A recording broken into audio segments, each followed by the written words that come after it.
जय हिंद साथियों, कैसे हो सब आप। और मैं आज लाया 40 क्वेश्चन जो कि आने वाले एग्जाम के लिए आपके लिए बहुत ही हेल्पफुल होने वाले। ये क्वेश्चन दोस्तों बार बार पूछे गए एग्जाम में और आपको ये बहुत ही मदद करेंगे। आप पढ़ लेना, इसमें से आपके आधे ज़्यादा बहुत क्वेश्चन पूछे गए हैं। तो चलते हैं आज के पहले क्वेश्चन की तरफ। तो ये अपना पहला क्वेश्चन, भारत का राष्ट्रीय गान किसने लिखा। तो भाई ये भी क्वेश्चन पूछा जाता है एग्जाम में। आप सोच रहे होंगे सर ने बहुत सरल क्वेश्चन ला लिया, नहीं दोस्तों, ये भी पूछा जाता। तो भारत का राष्ट्रीय गान अपने रविंद्रनाथ टैगोर ने लिखा था। ठीक है दोस्तों, इसका आएगा ऑप्शन नंबर बी। जी दोस्तों, चलते अगले क्वेश्चन की तरफ। तो ये रहा अपना अगला क्वेश्चन, कोशिका का पावर हाउस किसे कहा जाता है। तो जी दोस्तों, कोशिका का पावर हाउस किसे कहा जाता है, इसको कहा जाता है दोस्तों कोशिका का पावर हाउस, तो इसमें आएगा माइक्रोकांडिया, ऑप्शन नंबर सी। चलते अगले क्वेश्चन की तरफ। तो ये रहा अपना अगला क्वेश्चन, विश्व का सबसे बड़ा महासागर कौन सा है। तो पूछा दोस्तों, विश्व का सबसे बड़ा महासागर कौन सा है, प्रशांत महासागर है दोस्तों, ऑप्शन नंबर सी। चलते नेक्स्ट क्वेश्चन की तरफ। तो ये रहा अपना नेक्स्ट क्वेश्चन, इसमें पूछा दोस्तों, भारत में पहली पंचवर्षीय योजना कब शुरू हुई थी। जी दोस्तों, इसमें पूछा है भारत की पहली पंचवर्षीय योजना कब चालू हुई थी। तो आएगा दोस्तों ऑप्शन नंबर बी। तो ये हुई थी 1951 में। जी दोस्तों, चलते अगले क्वेश्चन की तरफ। तो ये रहा अपना अगला क्वेश्चन, तो इसमें पूछा है संविधान सभा के स्थायी अध्यक्ष कौन थे। तो इसमें पूछा है संविधान सभा के स्थायी अध्यक्ष कौन थे। तो आए होंगे अपने डॉक्टर राजेंद्र प्रसाद। तो दोस्तों ये रहा अपना ऑप्शन नंबर बी। तो चलते हैं नेक्स्ट क्वेश्चन की तरफ।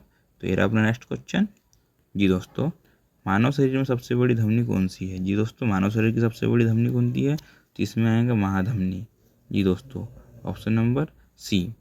चलते हैं नेक्स्ट क्वेश्चन की तरफ। तो ये रहा अपना अगला क्वेश्चन, जी दोस्तों, इसमें सी आएगा ऑप्शन नंबर। तो चलते अगले क्वेश्चन की तरफ, पृथ्वी की सबसे बाहरी परत क्या कहलाती है। तो इसमें पूछा है जो पृथ्वी की जो सबसे बाहरी परत है उसे क्या कहते हैं। तो इसे हम कहते हैं क्रस्ट। जी दोस्तों, क्रस्ट कहते हैं, ऑप्शन नंबर बी आएगा। जी दोस्तों, क्रस्ट कहते हैं। तो चलते अगले क्वेश्चन की तरफ। तो अगला क्वेश्चन ये रहा। तो दोस्तों ये रहा अपना अगला क्वेश्चन, राष्ट्रीय आय की गणना किस विषय से संबंधित है। दोस्तों, राष्ट्रीय आय की गणना किस विषय से संबंधित है। तो इसमें आएगा दोस्तों ऑप्शन नंबर बी। जी दोस्तों, इसमें आएगा ऑप्शन नंबर बी। चलते अगले क्वेश्चन की तरफ। तो ये रहा अपना अगला क्वेश्चन। तो दोस्तों ये भी क्वेश्चन बार बार पूछे जाते हैं, इंकलाब जिंदाबाद का नारा किसने दिया था। तो आपको मालूम है इंकलाब जिंदाबाद का नारा आपको मालूम है अपने भगत सिंह जी ने दिया था। जी सर, भगत सिंह जी ने। तो चलते अगले क्वेश्चन की तरफ। तो ये रहा अपना अगला क्वेश्चन। बस दोस्तों, वीडियो अच्छी लग रही होंगी तो चैनल को सब्सक्राइब करना, और जीके क्वेश्चन मज़ा आ रहा तो चैनल को लाइक करना और कमेंट करना सर आपकी वीडियो बहुत अच्छी लग रही है। तो ऐसे ही मैं आपके लिए प्यारी प्यारी वीडियो लेके आऊँगा। तो चलो अगले क्वेश्चन की तरफ। तो ये आ गया अगला क्वेश्चन, ध्वनि की गति सबसे अधिक किसमें होती है। तो आपको मालूम है ध्वनि की सबसे ज़्यादा आवाज़ काय में आती है दोस्तों। तो इसमें आएंगे ऑप्शन दोस्तों ठोस, ठोस आवाज़। जी दोस्तों, गति सबसे अधिक किसमें होती है, तो ठोस में होती है। तो चलते अगले क्वेश्चन की तरफ। तो ये रहा अपना अगला क्वेश्चन, भारत का राष्ट्रीय पक्षी कौन सा है। तो आपको मालूम भारत का राष्ट्रीय पक्षी मोर है, ऑप्शन नंबर बी है। इसमें कोई आपको सवाल करने की ज़रूरत नहीं है, बहुत सरल क्वेश्चन है ये भी पूछा जाता है एग्जाम में। तो चलते अगले क्वेश्चन की तरफ। तो ये रहा अपना अगला क्वेश्चन, विश्व बैंक का मुख्यालय कहाँ है। तो ये है आपका मालूम है वाशिंगटन डीसी में आएगा दोस्तों विश्व बैंक का मुख्यालय, इसमें कोई दिक्कत नहीं। तो चलते अपना अगले क्वेश्चन की तरफ। तो ये रहा अपना अगला क्वेश्चन। तो दोस्तों ये क्वेश्चन बार बार पूछा जाता है, इसे आप पढ़ के जरूर जाना, कर करेगा भारत के कितने राज्यों से गुजरती है। तो इसमें आएगा ऑप्शन नंबर 8 सी, ऑप्शन नंबर सी, 8 राज्यों से होकर गुजरती है। जी दोस्तों, तो चलते अगले क्वेश्चन की तरफ। तो ये रहा अपना अगला क्वेश्चन, विटामिन डी की कमी से कौन सा रोग होता है। तो जी दोस्तों, विटामिन डी की कमी से कौन सा रोग होता है। तो आपको मालूम है विटामिन डी की जगह से रिकेट्स होता है। जी दोस्तों, जी दोस्तों, ऑप्शन नंबर सी आएगा दोस्तों। तो चलते अगले क्वेश्चन की तरफ। तो अगला क्वेश्चन ये रहा, भारतीय संसद का उच्च सदन कौन सा है। तो इसमें पूछा है भारतीय सदन का उच्च सदन कौन सा है। तो इसमें आएगा दोस्तों, इसमें आएगा ऑप्शन नंबर बी। जी दोस्तों, राज्यसभा, क्योंकि इसमें पूछा है संसद की बात की जाएंगी। जी, इसमें विधानसभा भी नहीं आएगा और ये विधान परिषद भी नहीं आएगा, लोकसभा भी नहीं आएगा। जी दोस्तों, इसमें आएगा ऑप्शन नंबर बी। तो चलते अगले क्वेश्चन की तरफ। तो ये रहा अपना अगला क्वेश्चन, कंप्यूटर में डेटा स्थायी रूप से कहाँ संग्रहित होता है। तो इसमें पूछा है दोस्तों कंप्यूटर में जो डेटा चलता है वो अस्थायी रूप से कहाँ होता है, तो इसमें दोस्तों मालूम है रोम में होता है। रैम का फुल फॉर्म बताना, सीपीयू का फुल फॉर्म बताना और ये रोम क्या होता है ये मुझे कमेंट करके बताना। आप कमेंट नहीं करते दोस्तों लोग, इसका आंसर को थोड़ा गुस्सा आ जाता है। आप कमेंट किया करो दोस्तों, कमेंट नहीं करते हो आप। तो चलते अगले क्वेश्चन की तरफ। तो ये अगला क्वेश्चन अपना, इसमें पूछा दोस्तों विश्व का सबसे बड़ा नदी द्वीप कौन सा है। तो इसमें पूछा है नदी तंत्र भी पूछते, नदी द्वीप भी पूछते। तो इसमें आएगा दोस्तों ऑप्शन नंबर बी, माजुली। जी दोस्तों माजुली आएगा। तो चलते अगले क्वेश्चन की तरफ। तो अगला क्वेश्चन ये रहा, भारत में नोट जारी करने का अधिकार किसके पास है। तो दोस्तों आपको मालूम है भारत में जब भी नोट छपते हैं या कुछ नोट अपने को लेना देना पड़ता है गवर्नमेंट, ये अधिकार किसको है। तो आपको मालूम है दोस्तों ये अधिकार आपको मिलता है आरबीआई को दोस्तों, आरबीआई को। जी दोस्तों आरबीआई इसका अधिकार देती है आपके पास कितने नोट है क्या है। तो चलते अगले क्वेश्चन की तरह। तो ये अपना अगला क्वेश्चन, प्रकाश संश्लेषण के लिए कौन सी गैस आवश्यक है। तो प्रकाश जो अपनी जो क्रिया करता है उसके लिए कौन सी गैस आवश्यकता है। तो आपको मालूम है इसमें आएगा कार्बन डाइऑक्साइड। जी दोस्तों ऑप्शन नंबर सी। चलते अगले क्वेश्चन की तरफ। वीडियो अच्छी लग रही हो तो वीडियो को लाइक और चैनल को सब्सक्राइब जरूर करना। तो दोस्तों ये क्वेश्चन बहुत अच्छा है, जन गण मन पहली बार कब गाया गया था। तो दोस्तों ये जब राष्ट्रगान अपना कब गाया गया था, ये इसमें आएगा दोस्तों 1911 में गाया था दोस्तों। जी दोस्तों ये कब गाया था, 1911 में गाया था। और किसके लिए गाया था क्या आप मुझे कमेंट करोगे। आप कमेंट नहीं करते इस कारण में कोई सब छोड़ के जाना पड़ता है आपके लिए। चलते अगले क्वेश्चन की तरफ। पृथ्वी पर दिन और रात होने का कारण क्या है। तो दोस्तों इसमें आएगा ऑप्शन नंबर सी, पृथ्वी की घूर्णन गति के कारण। जी दोस्तों जी दिन रात होने के कारण पृथ्वी घूमती है। जी दोस्तों तो चलते अगले क्वेश्चन की तरफ। तो अगला क्वेश्चन ये रहा, इसमें पूछा है भारत का सबसे ऊंचा जलप्रपात कौन सा है।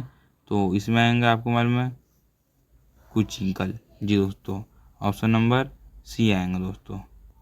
दूसरा का जलप्रपात कहाँ पे है, जोग फॉल्स का है, चित्रकूट का है। कमेंट करके आप बताओगे। जी दोस्तों तो चलते अगले क्वेश्चन की तरफ। तो अगला क्वेश्चन ये रहा, रक्त में शर्करा की मात्रा नियंत्रित कौन करता है। तो इसमें पूछा है रक्त।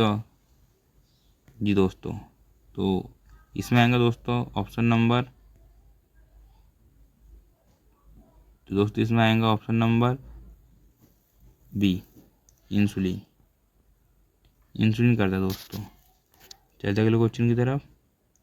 तो इसमें आएगा बीमा। इसमें पूछा है मिश्रित अर्थव्यवस्था में क्या शामिल होता है।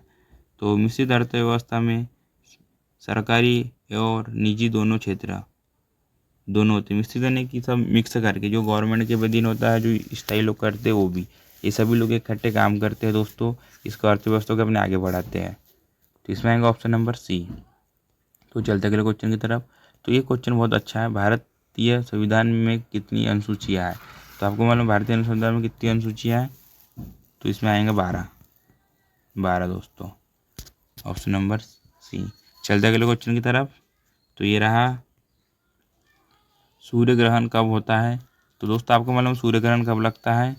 तो सूर्य ग्रहण आपको मालूम है कब लगता है, चंद्रमा सूर्य और पृथ्वी के बीच होता है। सूर्य और चंद्रमा पृथ्वी के बीच होता है तब सूर्य ग्रहण लगता है। जी दोस्तों ऑप्शन नंबर बी।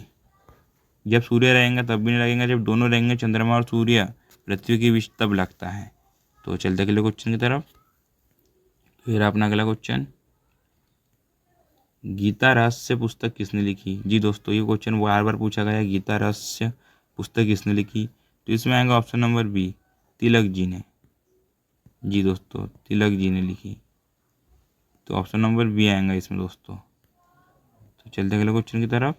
तो अगला क्वेश्चन ये रहा, भारत का सबसे बड़ा सार्वजनिक क्षेत्र का बैंक कौन सा है। तो इसमें पूछा सार्वजनिक पूछा है भाई सभी लोगों का। तो इसमें आएगा SBI। जी दोस्तों भारत का सबसे बड़ा सार्वजनिक क्षेत्र बैंक कौन सा है, अपना SBI है दोस्तों। जी दोस्तों SBI। तो चलते अगले क्वेश्चन की तरफ। तो ये रहा अपना अगला क्वेश्चन, ओजोन परत किस गैस से बनती है? जी दोस्तों, ओजोन परत किस गैस से बनती है और ओजोन परत कहाँ पाई जाती है? कमेंट करके आप मुझे बताएं। तो आपको मालूम है ओजोन परत किस गैस से बनती है? तो ये ओजोन गैस से बनती है दोस्तों। जी, ओजोन दोस्तों, ना हाइड्रोजन, ना ऑक्सीजन, ना हाइड्रोजन, ना नाइट्रोजन, कोई नहीं। जी दोस्तों, तो चलते अगले क्वेश्चन की तरफ। तो वीडियो अच्छी लग रही होंगी तो चैनल को लाइक करना और सब्सक्राइब करना। तो ये रहा अपना अगला क्वेश्चन। एशिया और यूरोप को अलग करने वाला पर्वत कौन सा है? तो दोस्तों, एशिया और यूरोप को अलग करने वाला पर्वत कौन सा है दोस्तों? तो इसमें आएगा ऑप्शन नंबर बी, एंडीज। जी दोस्तों, ऑप्शन नंबर बी, एंडीज आएंगे दोस्तों। चलते अगले क्वेश्चन की तरफ। तो ये अपना अगला क्वेश्चन। संविधान की 8वीं अनुसूची किससे संबंधित है? तो इसमें पूछा है संविधान की 8वीं अनुसूची किससे संबंधित है? तो इसमें दोस्तों क्या आएगा? ऑप्शन नंबर सी, चुनाव, मतदान। जी दोस्तों, ऑप्शन नंबर सी, मतदान। चलते अगले क्वेश्चन की तरफ। तो ये रहा अपना अगला क्वेश्चन। तो ये क्वेश्चन अच्छा है भाई, बार बार पूछा जाता है। शरीर में रक्त का थक्का बनने में कौन सहायक है? जो अपना शरीर में जो थक्का बनना था वो किसके वजह से बनता है? तो इसमें आएगा दोस्तों, आपको मालूम है इसका ऑप्शन क्या है? इसका ऑप्शन नंबर आएगा सी। जी दोस्तों, इसका ऑप्शन नंबर आएगा सी। तो चलते अगले क्वेश्चन की तरफ। ऑप्शन नंबर सी आएगा दोस्तों। दोस्तों ये इसका कुछ प्रॉब्लम वगैरह नहीं दोस्तों, ये जो है ना 31वां, इसमें आएगा संविधान की 8वीं अनुसूची से संबंधित है दोस्तों। ये आएगा भाषा से, भाषा। जी दोस्तों, भाषा से आएगा। इसमें को थोड़ा कन्फ्यूज था जी दोस्तों। तो चलते अगले क्वेश्चन की तरफ। इसमें किसमें आएगा दोस्तों? Option number B, WBC। जी दोस्तों, ना इसमें आएगा प्लेट लेजर। जी दोस्तों, ऑप्शन नंबर सी आएगा। तो ये रहा अपना अगला क्वेश्चन। भारत में सबसे अधिक वर्षा कहाँ होती है? तो आपको हमारे भारत में सबसे अधिक वर्षा चेरापूंजी में होती है। जी दोस्तों, चेरापूंजी, ऑप्शन नंबर सी। तो चलते अगले क्वेश्चन की तरफ। तो ये रहा अपना अगला क्वेश्चन। बैंकिंग किस क्षेत्र से संबंधित है? तो इसमें पूछा है बैंकिंग किस क्षेत्र से संबंधित है? तो इसमें आएगा दोस्तों तृतीयक क्षेत्र। जी दोस्तों, तृतीयक क्षेत्र से बैंकिंग संबंधित है। तो चलते अगले क्वेश्चन की तरफ। इसमें पूछा है बिजली के बल्ब का फिलामेंट किस धातु का बनता है? तो इसका मतलब क्या होता है भाई, बिजली का जो फिलामेंट जो होता है वो किस धातु से बनाया जाता है? तो इसमें आएगा टंगस्टन। जी दोस्तों, ऑप्शन नंबर सी। तो चलते अगले क्वेश्चन की तरफ। तो वीडियो अच्छी लग रही होगी तो चैनल को लाइक और सब्सक्राइब जरूर करना। तो क्वेश्चन ये भी बहुत अच्छा है। भारत का पहला उपराष्ट्रपति कौन था? तो आपको मालूम है भारत के पहले उपराष्ट्रपति कौन थे? डॉक्टर राधाकृष्णन। जी दोस्तों, डॉक्टर राधाकृष्णन थे। और ये भी सभी के बारे में आपको मैं बाद में डिटेल में वीडियो बनाऊंगा, अभी तो अपने को यही पढ़ना है। इसका ऑप्शन नंबर आएगा ए। चलते अगले क्वेश्चन की तरफ। नेक्स्ट क्वेश्चन देखते हैं। तो ये रहा अपना नेक्स्ट अगला क्वेश्चन। विश्व का सबसे बड़ा क्षेत्रफल देश क्षेत्रफल की दृष्टि से कौन सा है? तो क्षेत्रफल की दृष्टि सबसे बड़ा आपको मालूम है कौन सा दोस्तों? रूस है। जी दोस्तों, रूस क्षेत्रफल की दृष्टि से सबसे बड़ा है। और जनसंख्या की दृष्टि से कौन सा है? भारत। जी दोस्तों, भारत जनसंख्या की दृष्टि सबसे बड़ा है। तो चलते अगले क्वेश्चन की तरफ। ये रहा नेक्स्ट क्वेश्चन अपना। तो दोस्तों ये भी बहुत अच्छा क्वेश्चन है। मानव शरीर में पाचन क्रिया कहाँ शुरू होती है? तो आपको मालूम है मानव शरीर की पाचन क्रिया कहाँ से शुरू होती है? तो इसमें आएगा दोस्तों मुख। जैसे आप निवाला डालते हैं अपना मुंह चालू हो जाता है, खाने लग जाते हैं अपन सभी लोग। तो इसमें आएगा मुख। जी दोस्तों, अपना जो होता है वो मुख से होता है अपना पहला पाचन। इसमें क्या पूछा है? पाचन क्रिया कहाँ से शुरू होती है? तो चलते हैं। पेट से तो अंदर जाएंगे, बड़ी पचाएंगे, छोटी हड्डी जो उनका कार्य नीचे का है। तो ये रहा श्वेत क्रांति का संबंध किससे है? तो आपको मैंने श्वेत क्रांति का संबंध किससे है? तो इसमें आएगा दूध उत्पादन। जी दोस्तों, ऑप्शन नंबर ए, दूध उत्पादन। तो चलते हैं नेक्स्ट क्वेश्चन की तरफ। तो दोस्तों ये रहा अपना आज का लास्ट क्वेश्चन। तो वीडियो अच्छी लग रही हो तो चैनल को लाइक और सब्सक्राइब जरूर करना। तो ये रहा लास्ट क्वेश्चन। भारतीय संविधान का कौन सा भाग मौलिक अधिकारों से संबंधित है? तो इसमें पूछा मौलिक अधिकारों से संबंधित है। तो इसमें आएगा ऑप्शन नंबर सी, भाग 3, ये जो कि मौलिक अधिकारों से संबंधित है। जी दोस्तों, और वीडियो अच्छी लगी होंगी तो चैनल को लाइक और सब्सक्राइब करना। आज बताना कि अपने 40 क्वेश्चन में से आपके कितने क्वेश्चन सही हुए, और ऐसी जी के वीडियो के लिए आप मेरे को सपोर्ट करना। मिलते हैं अगले वीडियो में। तो जय हिंद साथियों।